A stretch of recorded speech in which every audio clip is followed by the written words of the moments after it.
5 historical murder mysteries still waiting for an answer. 5. The day Brisbane lost its innocence, the violent murder of 22-year-old Betty Shanks rocked Australia in 1952.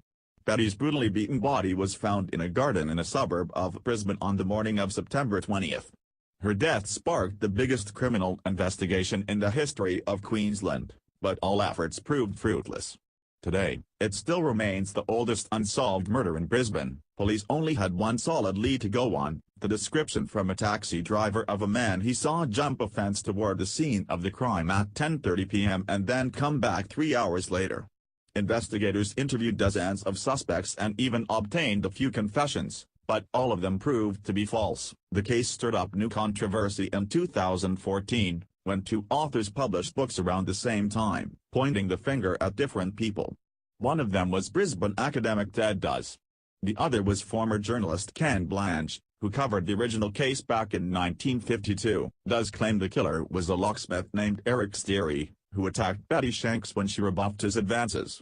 These details came courtesy of Steary's own daughter Dalsha, who claimed she went to the police several times before going to Duz but was dismissed each time. Blanche didn't publicly name his suspect. He was a former army driver who allegedly tried to abduct another girl before Betty. The reporter is encouraging police to do a DNA test but has lost track of the suspect since 2007. 4. The death of a war hero. The 150-year-old murder of U.S. Civil War hero George Colvos Colvocresses still puzzles historians and amateur sleuths to this day.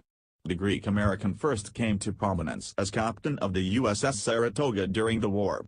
He retired in 1867 and was gunned down on Clinton Street in Bridgeport, Connecticut. 5 years later, Colvocresses was traveling to New York and had with him $8,000 cash inside a leather satchel as well as a bamboo sword cane. He was shot once in the left side of the chest, close enough for the gunpowder to set his shirt on fire. A pistol, powder horn, percussion caps, and bullets were recovered a short distance from his body. The empty satchel was found the next day a few hundred yards away. The captain's sword cane looked as if it was damaged in a struggle. Since the money was missing, the most obvious answer suggested a robbery. However, some witnesses reported that Colvocresses was acting strangely prior to his death, so it has been theorized that someone specifically targeted Colvos. Unfortunately, a solid case could not be built due to police mishandling evidence, which some ascribed to incompetence and others to an intentional cover-up. Several people confessed to the murder over the years, including a Danish soldier who admitted on his deathbed to killing Colvocresses during a robbery gone bad. And yet, one of the most pervasive ideas claims that the war hero killed himself. This hypothesis was enthusiastically supported by insurance companies, which didn't want to pay out the multiple policies Colvocresses took out, totaling almost $200,000. 3. The Ruislip Murder Mile. On the evening of September 14, 1954, 21-year-old Jean Mary Townsend was returning to her home in the London suburb of Ruislip from a party in the West End. She was last seen leaving South Ruislip Station at around midnight, and her body was found the next day, strangled with her own scarf. There were no signs of sexual assault, even though Jean's shoes and stockings were removed and subsequently found nearby with her handbag. The case started out with a few good leads. A man working at the U.S. Embassy came forward saying he chased away a peeping Tom a few days prior.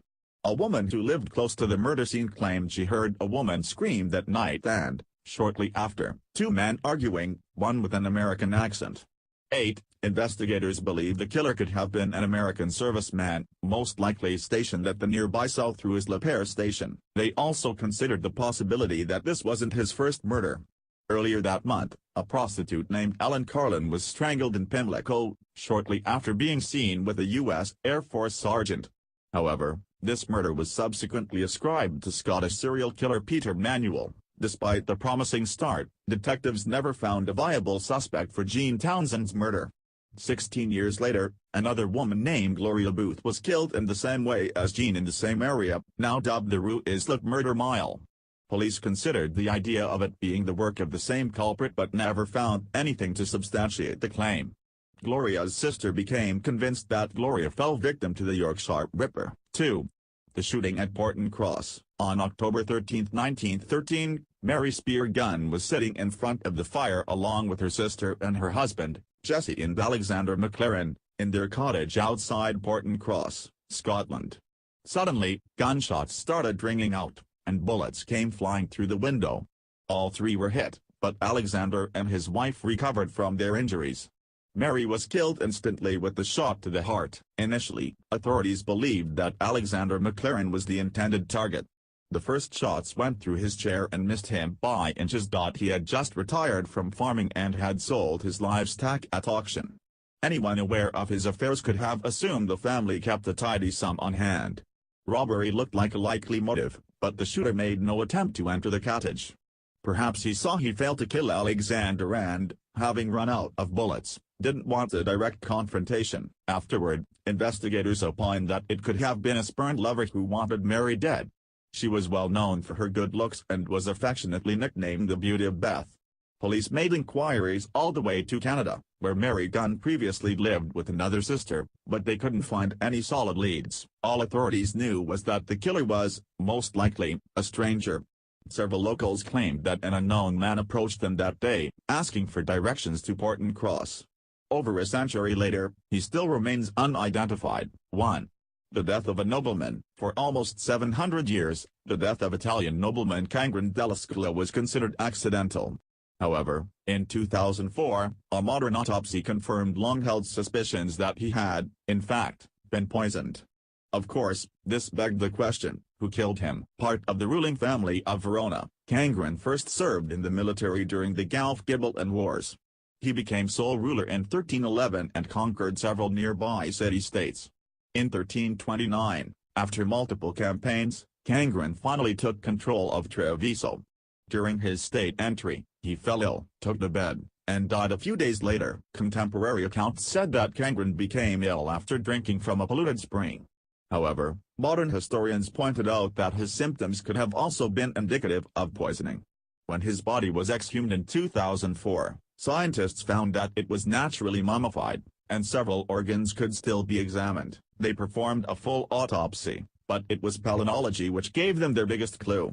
Samples were taken from the colon and feces, and an analysis revealed spores of the toxic plant Digitalis purpurea, also known as the common foxglove. The results were further supported by the toxicological analysis of feces, liver, and hair samples, which found toxic concentrations of digitaxin and digoxin.